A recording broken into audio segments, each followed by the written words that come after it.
morning. Good morning to you too, Andrew, or good afternoon to those of you in the East Coast. Hello, everybody. My name is Imagine. I am one of your hosts of the Tennessee Urban Forestry Council webinar series. Welcome to another installment of our many, many webinars that we have here. And hi to you too, Adam. It's nice to see everybody. Thank you all so much for joining us today. We have a special discussion for today's topic. For those of you that are not aware, there was a pretty severe winter storm here in the southeastern United States a few weeks ago. It stretched all the way from Texas to the Carolinas, and it included us here in the state of Tennessee. We experienced some pretty significant environmental impacts and also community impacts. And because of these conditions, we decided to have a discussion today with some experts in different sects of the arboriculture field. So it's going to be a little bit different. Today we've got more of a roundtable discussion for you today. So I am joined today by Keenan Baird. He is a commercial arborist with GreenRoots. I am also joined by Welz from Metro Nashville in the municipal sector. And then finally, I am joined by Searels, who's with Eocene Environmental Group, and he is in the utility sector. And so as you can see, we've got a nice smattering of different disciplines in arboriculture to talk on what we experienced.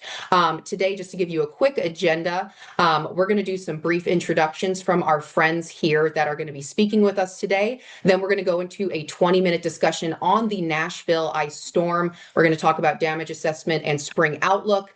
Then we're going to have about 20 minutes to talk with our three speakers today on what their impacts were in their different sects of the industry. And finally, we're going to finish up with an open roundtable discussion, a Q&A for all of you. So over the course of this first 40 minutes, please, if you have any questions, as always, add them in the chat. We want to answer all of your questions, comments, concerns.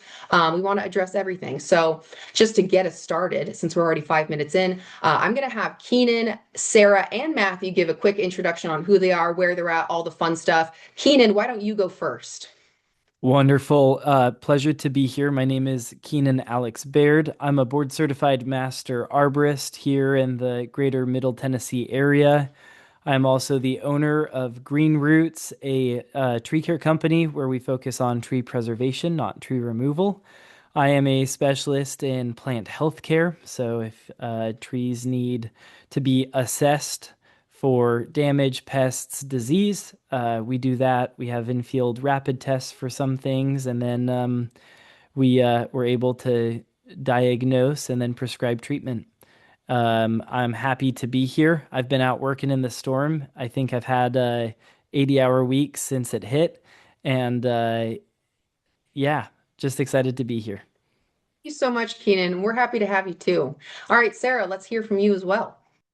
Hi, everyone. I am Sarah Wells. I am the Urban Forestry Project Manager for Metro Water Services in Nashville, and I'm also the president of the TUFC, so I serve on the board along with Imagine. I plant young trees for the future of the urban tree canopy in Nashville. I've never been a big fan of working with the big trees. I like them when they're small. ISA certified arborist, and my primary objective in my role is to plant trees. And I'm very happy to be here. I'll pass it over to Matthew. Thank you, Sarah. Hey, thanks, y'all. I'm Matt Searels. I'm in Chattanooga, Tennessee. I'm the Vice President of Operations for Eocene Environmental Group's Forestry and Utility Division. I'm a certified arborist, ISA utility specialist, have over 13 years of experience in the industry directly. And what we do is contract directly with electric utility providers across the country. So I get to see a lot of different utility systems and a lot of different natural disaster types that happen to them. I get the opportunity to help them plan for the future and take the budgets that they have to work with and stretch those dollars and prioritize the risk trees that are out there based off whatever those budget dollars and public utility commissions allow for. So really happy to be here and share my more macro perspectives. Yeah, and thank you guys so much. So as you can see, we've got a wealth of knowledge here today. So without further ado, I'll go ahead and I'll let Keenan take over the first section of our discussion. Keenan, take it away. Yeah, I'm gonna look at the time really quick. They told me I only have 20 minutes, and I practiced last night, so we're I like gonna it. try and only take the 20 minutes. So to start off, um, Winter Storm Fern by the numbers. In Brentwood, the peak ice accumulation on trees, hard surfaces was 3/4 of an inch. There were over 230,000 customers without power, and there have been 44 fatalities between Tennessee and Mississippi from the storm and the cold. Mayor Freddie has said that this is the worst ice storm in modern Nashville history. I'm going to be really honest with you. 1994, I wasn't even a thought in my parents' mind. Wasn't born yet, so I can't give an opinion on how this compares to the 1994 ice storm. What I can say is that from talking to other arborists who did experience that storm, the damage may be comparable or even a little bit less, but with the urbanization and the population growth that Nashville and Middle Tennessee in general has seen, the destructive impact and the long-lasting effects of this storm are still being felt today. I mean, all you have to do is go and drive around some areas in Nashville, Brentwood, Franklin, even all the way up into Sumner County, to see trees with broken branches or down on the ground. So, what are we seeing? We're seeing a lot of codominant stem failures. Those are where trees split at the unions with included bark. So I'm going to take my pen a little bit. And this is a really good example of a codominant stem, but it didn't fail right there because it failed out on the outer area first. But when you've got a tree that splits into two, really tightly branching, eventually this union is going to get included bark, and that included bark is going to be a place where debris can gather, rot can occur, and eventually it becomes a failure point for the tree. So I have seen a lot of codominant stem failures in the aftermath of this storm. Something else that we are seeing a lot of is right here, these broken branches and hangers inside of on just so many trees. If you go out and you look and you think about the trees, a lot of this branch breakage is coming from where, those fine twigs on the end where there's way more twigs, as you can see. I don't know how well you guys can actually see this picture, but if you look at how much of the surface area of all of these twigs are when water accumulated, when ice accumulated on the tips of these branches, it put an extreme amount of weight and stress, and they went and they failed kind of at the next failure point back from where they were overloaded. And like I said earlier, we are seeing a plethora of broken branches that are still lodged in canopies. This is an ongoing public safety concern. Driving through Nashville today, there are still hanging widowmakers over public corridors, so drive lanes, which, just keep an eye out on that. Maybe don't go drive under trees with widowmakers on a windy day right now. So, which species were most affected? Well, the tree that I think was affected the most were hackberries. Um, I think a lot of that has to do with their architecture. There's a lot of fine branching.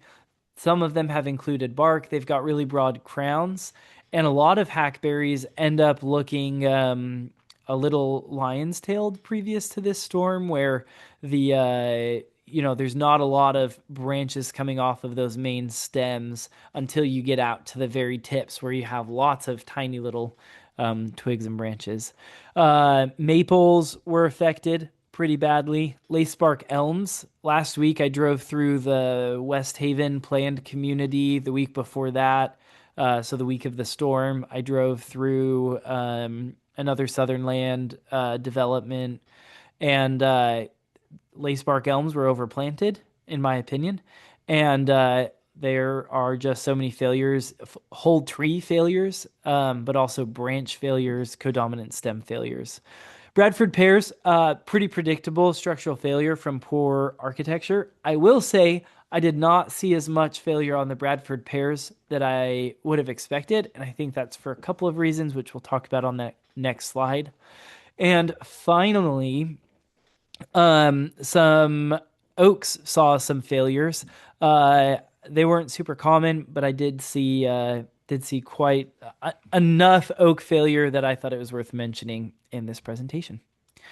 So why did hackberry get hit so hard? And I think it's about the architecture. As I was talking about earlier, they have that fine branching density. So there's a high density of small lateral branches, which create an enormous surface area for ice accumulation. Water weighs 8 pounds a gallon. So if you imagine how many gallons of water is on 3/4 inch of ice on trees, it's a lot of weight. Hackberries have decurrent growth habits, so the broad spreading crowns, open grown conditions, they kind of maximize their ice catch, and then just how they grow, the codominant stems with included bark are structurally weak under added loading. I did go and do some homework before this presentation. There is a publication by Hawes, Dawson, and Werner that was published in 2006, and it's called Trees and Ice Storms, The Development of Ice Storm-Resistant Urban Tree Populations, second edition. If anyone here is interested in about 26 pages of mildly interesting arboriculture reading, I thought it was a good read. I think that this storm has some similarities to the ice storms that they were looking at. But one thing that they said that I really liked is this. Contrary to popular belief, the wood strength of sound branches matters less than the ability of a tree to withstand breakage at branch junctures and the presence of fine branching that enhances ice accumulation. So what does that mean? At the end of the day, the strength of the wood doesn't matter so much as the branch junctures and the actual structure of the tree. So how are branches connected? What's the aspect ratio between connected branches and the stems that they're connected to? Is there included bark? Those matter more than how strong the wood is. So something that moving on, something that I've already begun to field questions about is, how is this different than the December 2022 flash freeze? If you were here in Middle Tennessee during December of 2022 into 2023, there was, I believe that it was December of 2022. I'll be honest, I didn't double check the dates, but it was Christmas Eve, I believe, and the temperatures dropped 50 degrees in just hours. We had a little warm spell before that, and there was tissue level and cellular damage on trees. So the cells of trees and shrubs have water in them. If the temperature drops slowly, then the tree can compensate with a couple of reactions by either increasing the sugar content in those cells or moving water into different structures. But when the temperature drops so drastically in hours, they don't have time to acclimate. You get vascular damage, you get cambial kill, you get widespread dieback at leaf out, and then you get more severe long-term tree health impact. Cherry laurels, I saw cherry laurels that died all the way back to the ground and never came back. Holly trees were affected in that freeze. How is that different than this year? Well, this year, a lot of the damage we already see. I think that there's still a little bit of hidden damage, but the majority of the damage was mechanical and structural damage to the trees. The trees were already dormant and hardened off. We'd had a nice long spell of cold weather preceding the ice storm. The majority of the damage were on codominant stems, or where branch junctures were, and canopy architecture ultimately drove the failure. And I think there's less tissue level damage that I'm going to expect to see in trees and shrubs going into this next year. So, what can we expect as the growing season begins? Well, our spring and summer outlook, I do think that you're going to see some tip dieback on some trees, especially trees that were maybe exposed to the wind. But I don't expect to see like, full tree death the way cryptomerias died in that flash freeze, for example. I do think that there's hidden branch failures. So there's cracked branches or structurally damaged branches that, unless you're up in the canopy inspecting them from the top side, you may not see. And those are things that could fail as wood dries out, temperatures rise, or we have a windstorm. I think that ongoing assessment is critical, especially after leaf out. Those branches may become evident. There's probably some hidden hangers in the trees. And then we did see some frost cracking on thin bark species and young trees. I saw some frost cracks on some young oaks planted in Spring Hill last week, as well as on a couple of Japanese maples. Those are decay entry points and pest entry points for on the trees. So if you've got frost cracks, it's important to be monitoring those and monitoring those trees for future pests. I think that we may see an increase in pest pressure. Hackberries are pretty known for how bad the aphids get here in Middle Tennessee. Magnolia gets magnolia scale. Crepe myrtle gets crepe myrtle bark scale. What I'll say is like already stressed trees are going to experience more pest pressure. So if you have a hackberry that was damaged, the amount of that the sooty mold coming off of it and the aphids on the trees may be more than in years past. And this is just my hypothesis and what I expect to see based off of my past experience. All right. Big picture. We don't have to condemn every storm damaged tree. It's going to be all right. I think most trees are going to recover. A surprising number of the damaged trees are resilient. They're going to bounce back. We won't know the full picture until, the leaf out happens. There is a pretty well-known consulting arborist named Guy Mueller, and he's written a couple of papers about like storm recovery and storm recovery pruning on trees, which is, again, fascinating if you're in the tree world. But what I would say is like, if you have storm damaged branches, consider where you're going to be cutting those back to, if it's necessary to cut them all the way back to the main stem or back to a large lateral that's larger than 8 inches, or if you're okay having that broken snag up in the tree, right, the remaining stub. You will see some epicormic sprouting come out of that as a reaction to the damage. And I think that that's okay. And it may ultimately help the tree recover faster than cutting that entire branch all the way back. There is a fairly common tree damage categories and decision criteria. This was in that publication I shared earlier. Want to make sure I give credit for it. Trees that are uprooted, that had complete trunk failure, or that more than 50% of the branches were, significantly were broken off or significantly damaged. That's where I would begin to consider removal, because future growth and form is going to be adversely affected. That 50% rule, I don't think it's a rule of thumb. It's not a set in stone rule. I think that there's trees that can be saved even with a significant amount of broken branches. And then anything with less than 50% broken branches, if the trunk is just bending, if there's codominant stems, you can repair those following pruning guidelines and natural targets. I'm going to shout out the ANSI, American National Standards Institute, A300 standards. If you are a homeowner, commercial, property manager, please require any of your subcontractors to adhere to the ANCA 300 standards. There's different parts to it, going everywhere from, proper planting to pruning, to tree risk assessment. And those are all really important as we begin to recover from this storm. Follow-ups are going to be essential. If you've got storm damaged trees, I would be considering, and you already have the cleanup work done, consider calling an arborist for a reevaluation as the leaves emerge.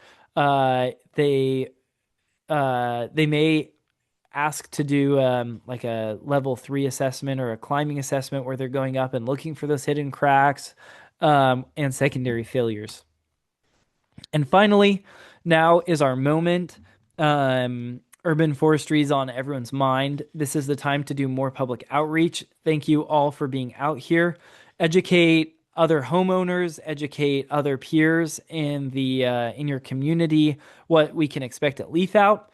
Advocate. I'm going to encourage you all to advocate for proper assessments before tree removal. So just because a door knocker comes and tells you that this tree is dangerous and hazardous, if they can't show that they're a tree risk assessment qualified certified arborist or board certified master arborist, you should probably send them packing.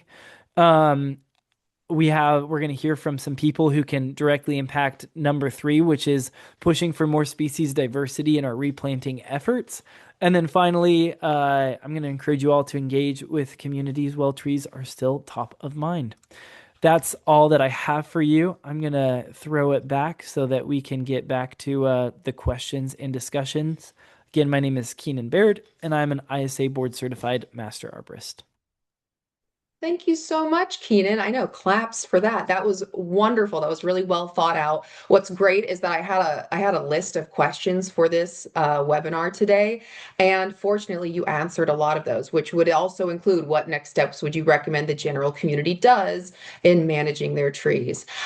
So we'll go ahead and we'll shift from you, Keenan, for the moment, and we're going to go ahead and we're going to get some different perspectives on how the municipal and utility sector were affected because of these weather events. And don't worry, everyone, we see that your questions in the chat for contact information, all the fun stuff. We will get to that today too, but keep adding them in there. That's great. So Sarah, I just wanted to shift over to you.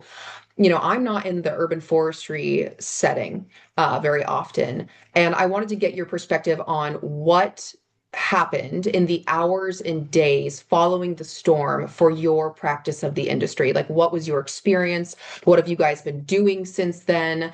I know you were talking about some, partnerships that you've been dealing with in the government side of things. So I'll go ahead and I'll let you take it away. Please tell us about your experience. All right, sounds good. First of all, I just want to say, Keenan, that was awesome. I can't believe you were able to distill that much information into that span of time. Very impressive. Okay, so from my perspective with this ice storm, my group, the Urban Forestry Group at Metro Water Services in Nashville, focuses on planting trees and for maintaining trees in the right of way. So in Nashville, tree care is kind of siloed.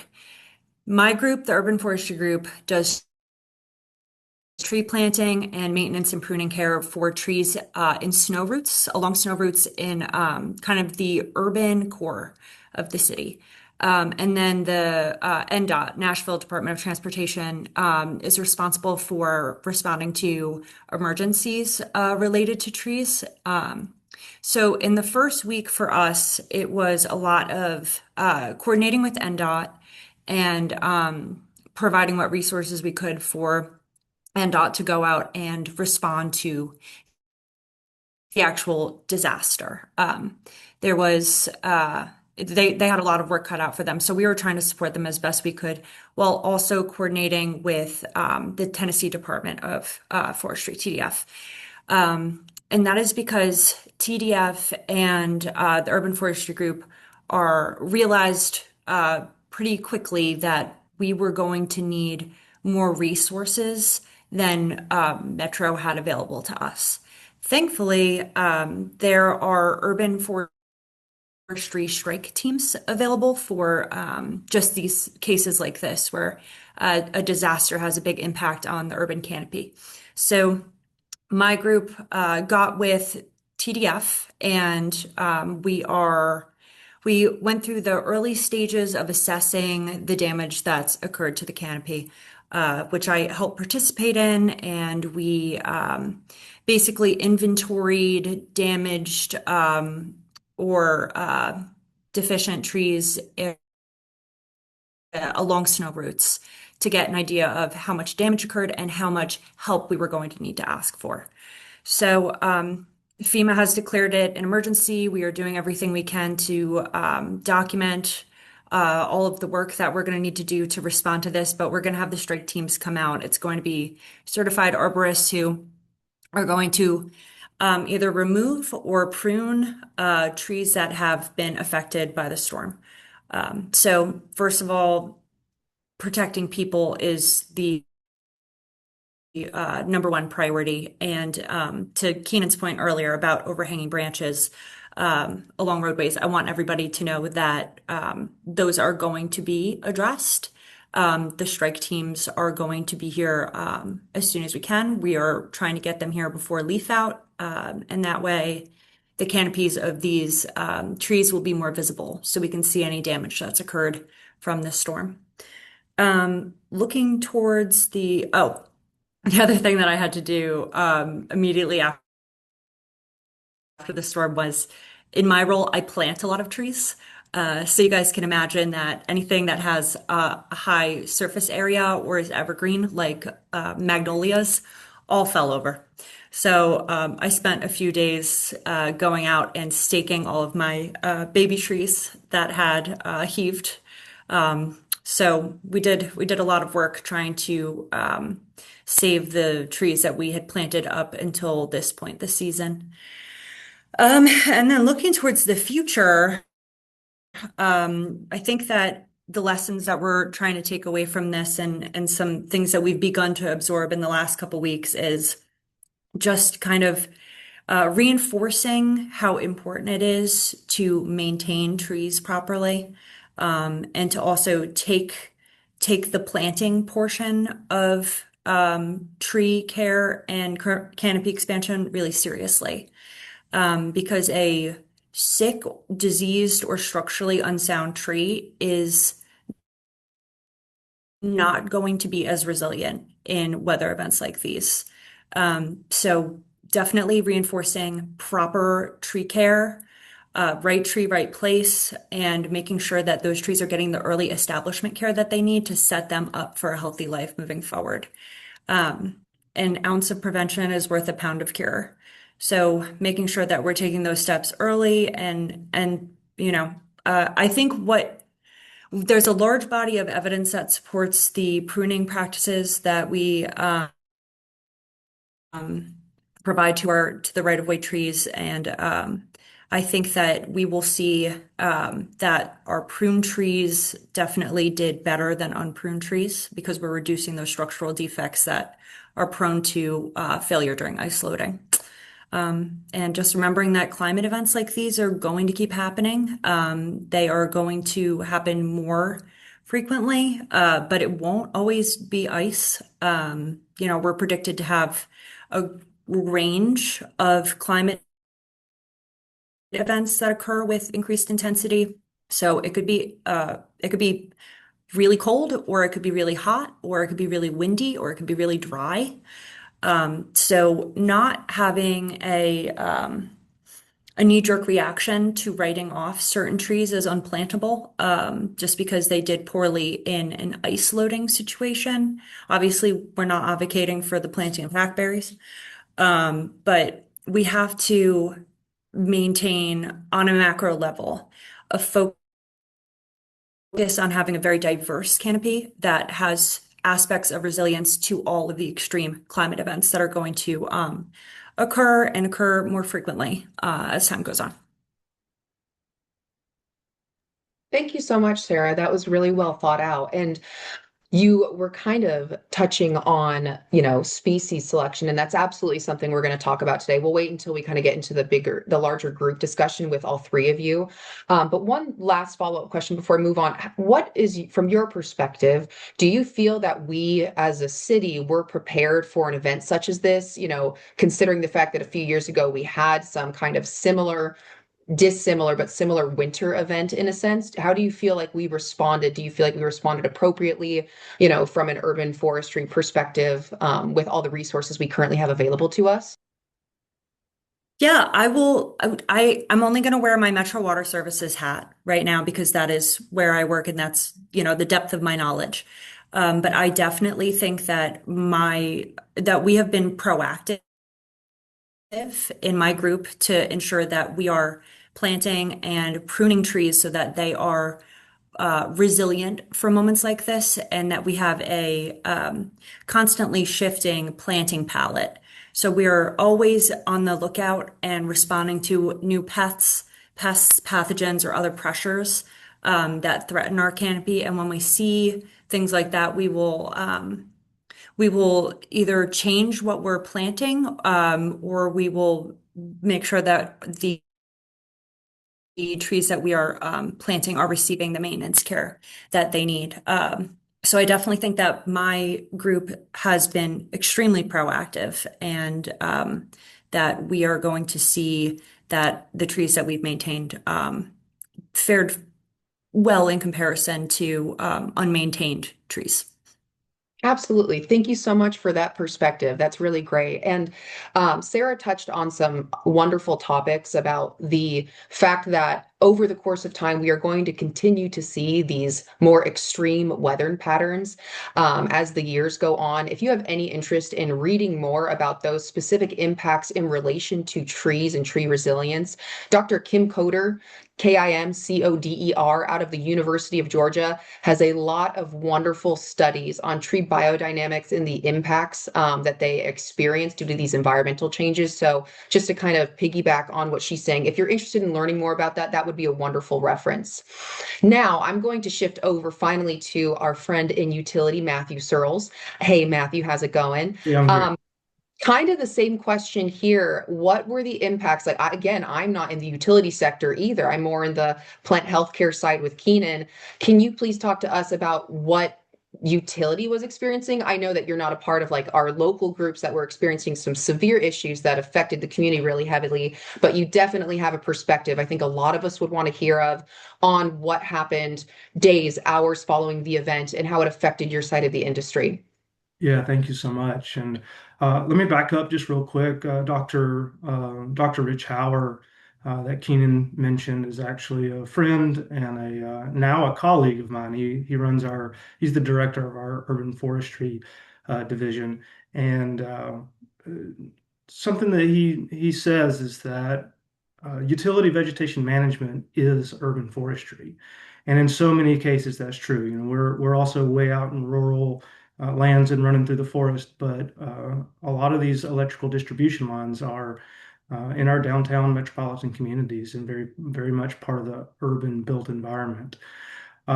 So from a storm perspective, I live in Chattanooga some of the time, and um, I was hunkering down for this event as well. I had the kids filling up water bottles and jugs of water to be prepared for, what if a power outage occurs and what if water mains freeze whenever we get into single digit temperatures. So, much like all of you, I'm sure, we were preparing for what could happen. From a utility vegetation management perspective, we have an interesting challenge where we're performing vegetation management 52 weeks out of the year. And we're constantly and always thinking from the perspectives of, well, what if one of these major events happens? So the number one thing that any electrical utility company can do is have a well-funded, prepared, proactive, well-managed program. And for much of our area, I genuinely think that we do. And the rights of ways are only so wide. and there's only so much land use law rights that we have. Um, and so we have to manage the vegetation along those right-of-way corridors to the best of our abilities based off of our understanding of tree species, structural components of those individuals, like Keenan was also discussing, and then how do we prioritize that with the budget dollars and the limitations that we're put under based off land use law, regulatory commissions, as well as just social pressures. Whenever I knock on somebody's door and I say, "Hey, Mr. Smith, you have a silver maple that needs to have some type of work performed to it," uh, there's often pushback until this moment. Whenever something catastrophic does occur and Searels stages are reset, and we see what lack of maintenance can result in. So one other challenge that we have as an industry is, where do we put the resources? We didn't know where this storm was going to hit. I was, under the impression that Chattanooga was going to have, potentially multiple feet of snow, and that would be unprecedented. And this hasn't happened for the Middle Tennessee area since 1994. There's a lot of trees that have grown since 1994 that have not had a reset and have not had failures due to their structural integrity issues that are outside of the right of way that we're able to work within. So those are some of the challenges and the perspectives. We're definitely, looking at the weather at all times, preparing our people and our vehicles to be able to deploy as soon as possible, so that we can help line clearance crews and linemen to the appropriate places in a safe manner to get power restored as quickly as possible. That it definitely is our duty, our responsibility to the communities that we're a part of. And I get a lot of gratification out of being able to do that. And then, the aftermath, this is when we're going back through and continue looking for those structural defects and performing level 1 and level 2 tree risk assessments to be able to continue to prioritize based off our understanding of site conditions, pest and disease failures, structural defects, and then projecting based off of our opinion, well, what is the risk? What could happen if these things occur? And then taking necessary action to be able to try our best to prevent that. To completely prevent it, we would have to cut down every tree in the urban forest. And I don't think that anybody wants that, and nor is it reasonable. And it would also be unbelievably expensive, which the ratepayers um, would have to put the bill for, essentially, at some point in time. And that is also not reasonable. But everybody needs power. This event was catastrophic, and I feel for those that were impacted by it. And from a utility perspective, I know the industry will continue to do our best to train, educate, and be proactive about preventing these types of events in the future where it's possible. Thank you so much, Matthew. That was a very well thought out response to that question.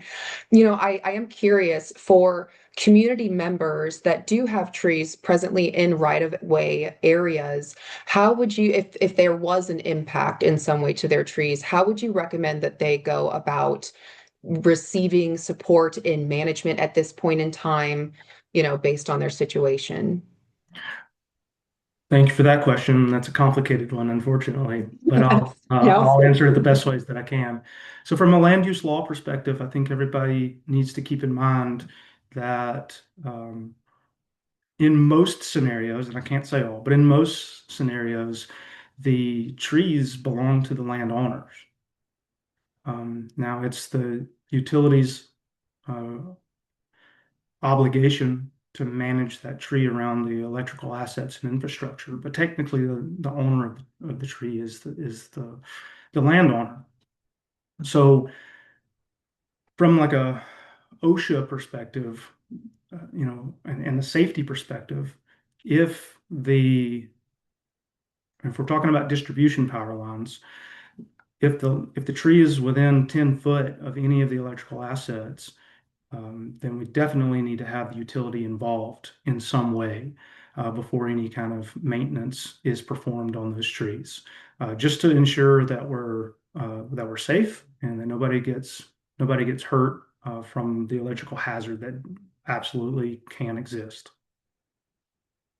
Once the utility has confirmed that it is outside of their bubble uh, of what's regulated, then follow the practices that Keenan was talking about. Get an arborist to come out and take a look, perform some assessments, and see what maintenance needs to be done. Thank you so much, Matthew. I know that utility and all of the laws revolving around responsibilities can be so complex, and I don't know how many people that are in the call today are participating, get to sit face to face with somebody from your industry. So, with that, for the sake of time, we've got about 17 or 18 minutes left. I'm going to shift back over to Katie. She does our moderating for all of the questions. I saw questions popping up in the chat during all three of these sessions. And so, Katie, if you'd like to take it away, start getting those questions out there from our chat. Let's get questions answered. Yes, I noticed that there were a couple of questions that y'all were kind and answered in the comments, but one person asked, can you talk about non-native species that might be good selections for the urban environment? This person advocates for native species, but are there benefits to non-native trees as well? I can answer this one. This is actually a question that I get a lot as somebody who primarily plants trees.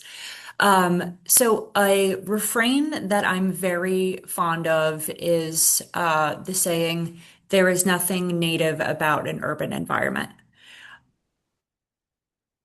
When you are looking at downtown Nashville, that is not the same as outside of the city in Joelton or even down in Brentwood.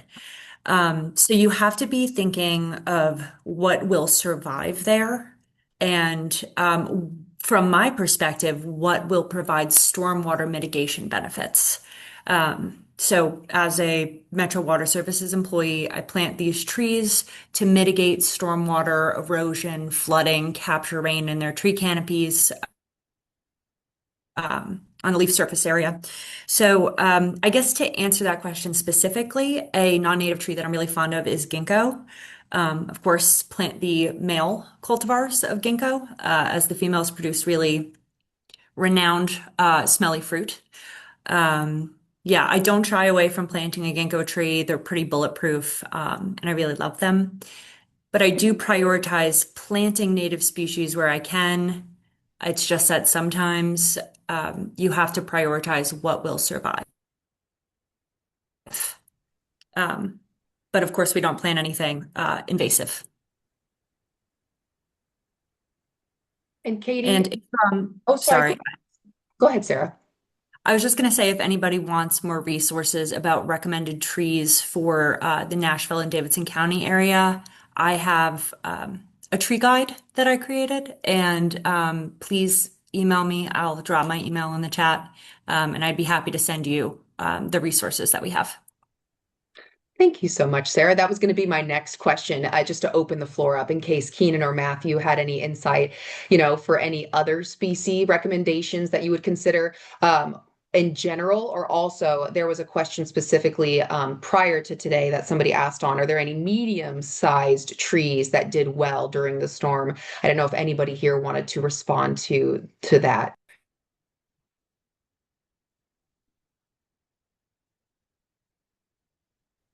I could go again. I'm chatty. Please, anybody, Keenan, Matthew, feel free to contradict me if you have noticed other things. But to me, it looks like overcup oaks have done well. I've seen a lot of species with excurrent shapes, so kind of like the classic Christmas tree shape doing well. So I've seen, seems like hollies were less hard hit than others. And also Yoshino cherries look pretty good around the city. Lacebark elms, on the other hand. Thank you, Sarah.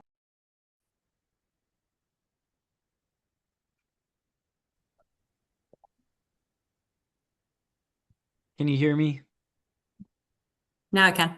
Okay. On my side, it looks like the redbuds and service berries did really well. If you're looking like for some forest edge or like smaller shade trees, those are always good selections.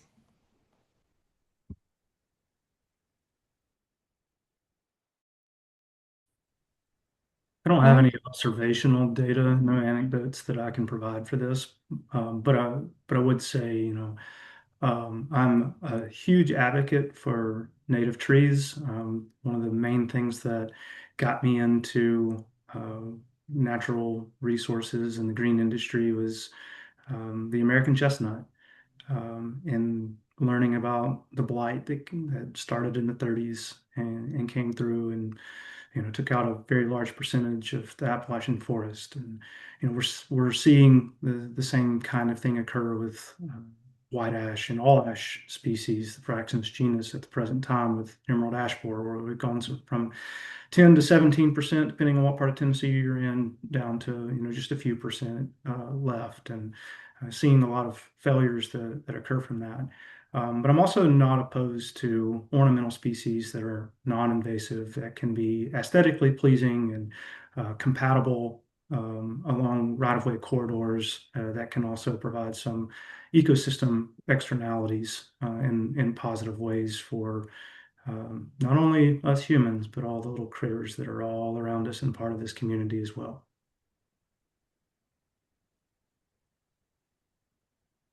All right. Next question. This person said several of their neighbors have responded to the ice storm by severely topping their trees. What talking points or informative resources would you suggest to educate them about how topping harms trees and makes them more likely to fail or more likely to receive damage?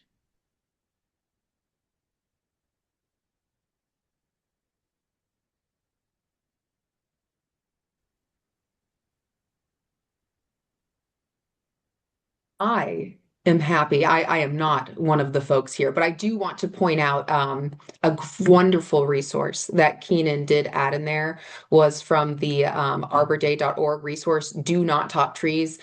There's a lot of literature and one sheets out there through the International Society of Arboriculture, through the Arbor Day Foundation, through local municipal groups as well, to provide to people in the kindest way possible that topping trees is incredibly detrimental to appropriate tree health, especially when we're concerned with structural impacts that trees are going to experience long term, especially as these winter storms increase. So I would definitely reference what Keenan added in there. I see Corey responded to that one as well. I think that's who tied that question in.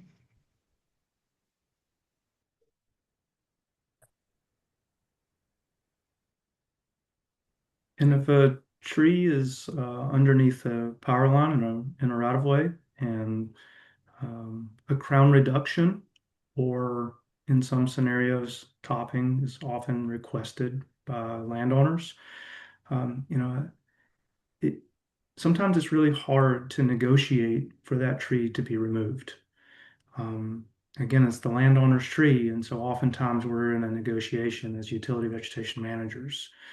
And the more information that could be pushed out about right tree, right place, and how damaging topping can be, it can really help with long-term right-of-way maintenance and allow us to prioritize those, and frankly, those riskier trees that are on those right-of-way corridors, uh, that because we're having to go back every couple of years and reprune that tree all over again because it's in the right of way, we could be allocating those resources elsewhere to better deal with long-term risk such as these ice storms.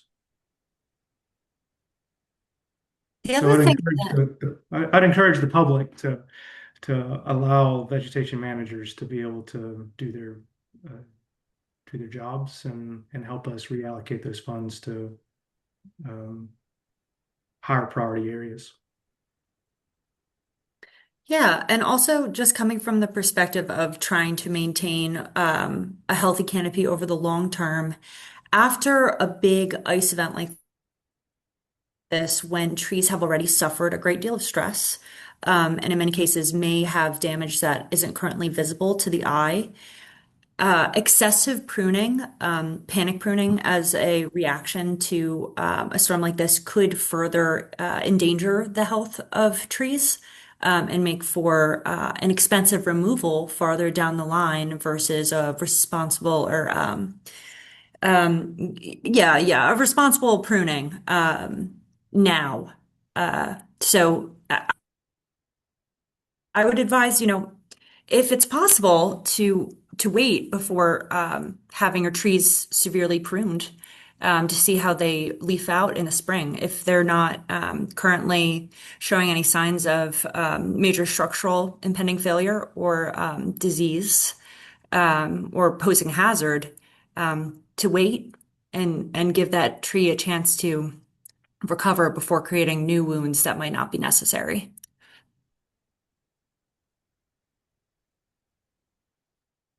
Okay. Oh, Can you guys hear me? yes.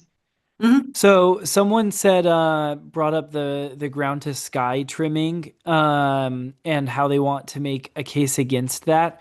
So when we've talked and used the term like level 1, level 2, level 3 risk assessment. So qualified arborists are able to come out and assess a tree's risk. And they do that by looking at the targets, by looking at the defects of the tree, assessing the likelihood of failure, the consequence of failure, and then the potential impact on that is. That's kind of an abbreviated method of it. So, for example, if you have a branch that hangs over your roof, your insurance company sends you that scary letter that says we're going to drop you unless you do ground to sky clearance. I have had really good success. I know other arborists that have really had really good success by going out. We do a paid level 3 assessment where we climb the tree, we take pictures, we assess, and we identify whether that branch can be cabled or braced, or if other mitigation strategies can be pursued, rather than making poor cuts that ultimately could actually increase the risk exposure for your insurance company and for you. And so that's why you want to make sure that, like, if you're going to have your trees assessed, like, look for a company and have a tree risk assessment qualified or board certified master arborist come out and look at your trees. Don't just trust like Joe Schmo in a pickup truck.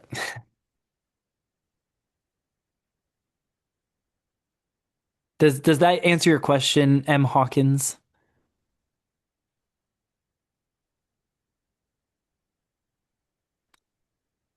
They can't speak, but I'm going to say that was a great response to the question. Okay.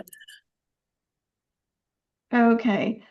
Before I move on to the next question, I'm just gonna share my screen for anyone who's seeking CEUs so that you can scan this QR code to just verify that you attended this webinar. That way, that just makes it easier for us to send in the information to ISA for those CEUs. But again, I will continue asking questions. So the next question, I apologize. I've been putting these into a separate document to make it easier to read, but I believe this is from John. He said, in Irwin, they had less ice on the trees, but more damage for trees on slopes that pulled down from rocky areas, pulling rocks in the tree on the road. Is there a good way to identify those trees prior to the events and whether they could be pruned or removed to prevent that in the future?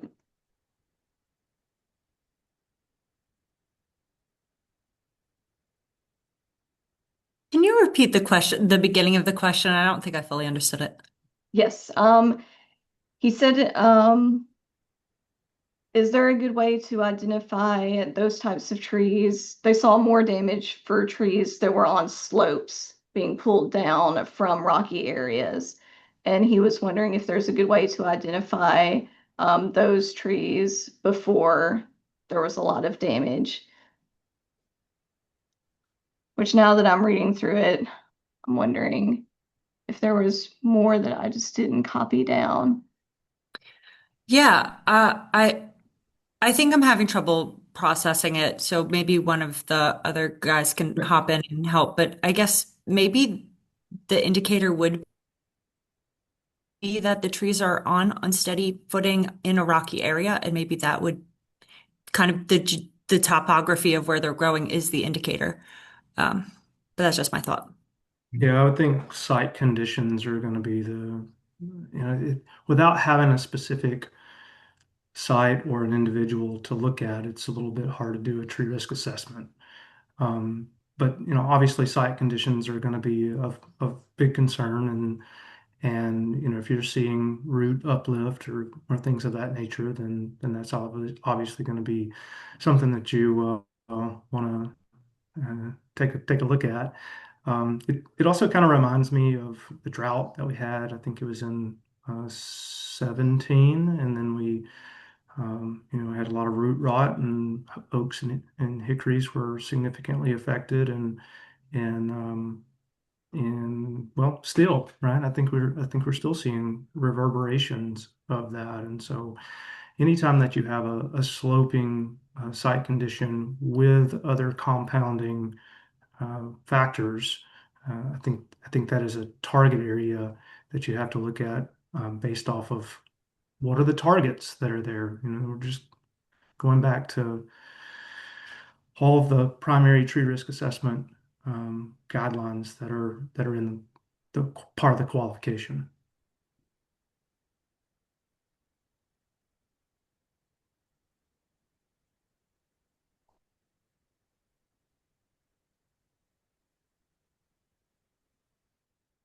Keenan, you responded to that question in the chat, but someone specifically asked, could you please talk about how, um, Absolutely. yeah, Yeah. Yeah. So in that flash freeze, I think the tree species that almost entirely died down to the ground didn't come back wholesale here in Middle Tennessee were the cryptomerias. And a lot of that, like I looked at a couple underneath a microscope and it was just complete like cell embolisms, like the cells had blown up. So it got so cold that they died.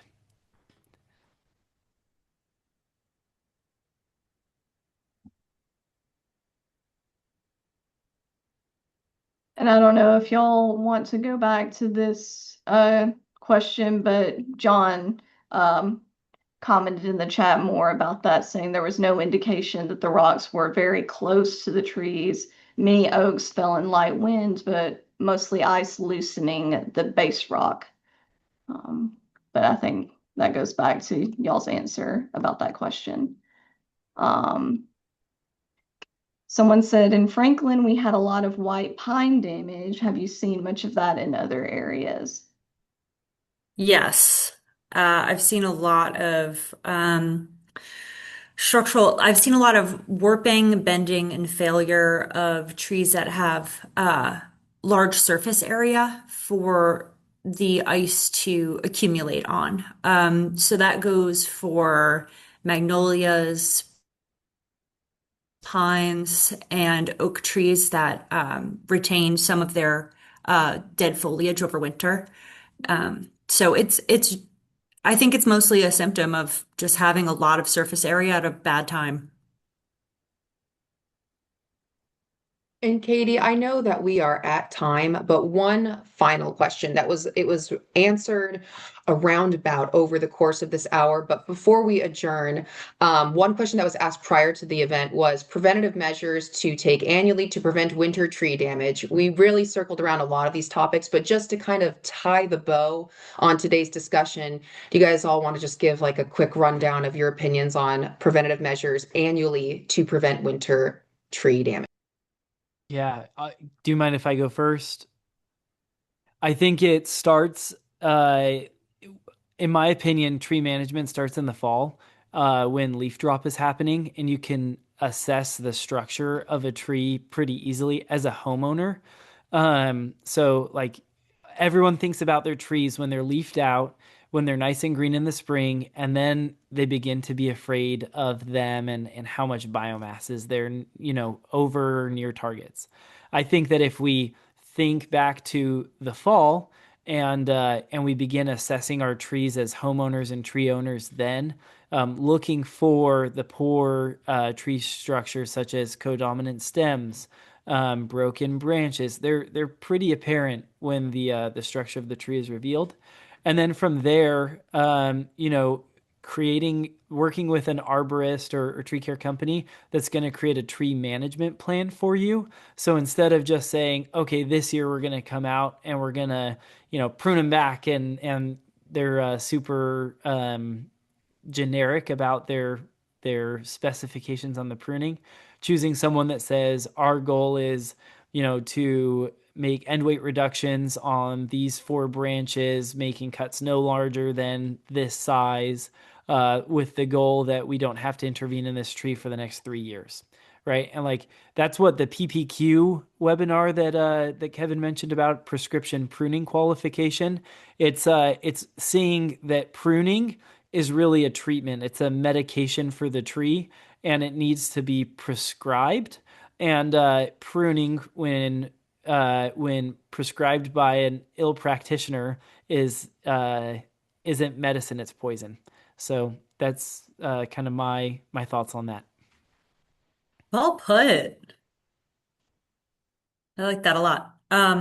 From the perspective of the full urban forest at a municipal scale, preparing for the winter and for climatic events that could be associated with cold weather begins all the way back at species selection. And after the species is selected, the next step is making sure that the tree is planted correctly in the right place.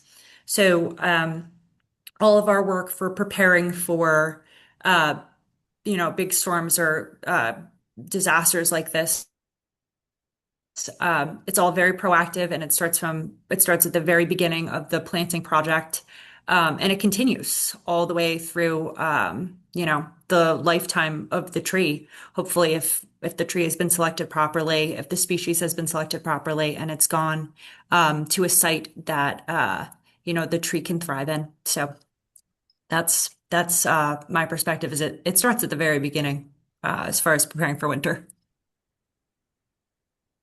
I concur with all of that. Again, utility vegetation management is a 52-week a year job. It is not just for each winter, it's for 3 or 6 winters from now. And how do I anticipate what could happen, and how do I reduce risk along right-of-way corridors 3, 6, 10 years from now? Because those are the time horizons that it takes to get through a 5,000 or 12,000 or 50,000 miles of electrical power lines. But it really is everybody's shared responsibility. It's all stakeholders that are involved. It is the landowners that already have trees and are making decisions about how they're going to maintain those. It is developers' responsibilities whenever they're putting in a new neighborhood. What are they planning in that front yard to comply with ordinances?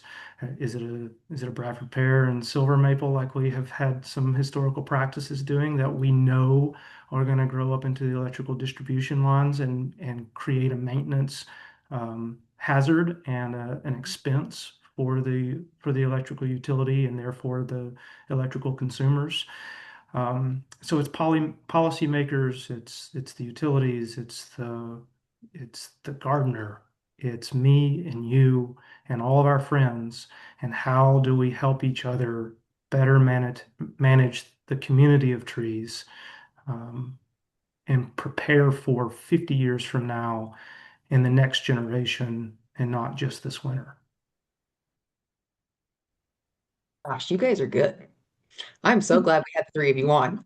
That's a fantastic response to that question. I mean, I'm Katie. How are you doing? I think we're ready to put a bow on it. I don't know how to end any better than that. Yep, I agree. All right, awesome. Thank you guys. Thank you, Keenan. Thank you, Matthew. Thank you, Sarah, all so much for joining us. Thank you to everyone that spent the last hour with us. We appreciate your time. Don't forget to grab your CEUs. Contact information will be appropriately sent out as we always do with a follow-up. And this will be posted online for you to view in the future if you want to share it. Thank you guys again so much for joining us. Have a great day. Be safe and go trees. Go trees.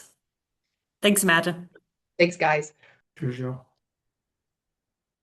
Thanks, everyone.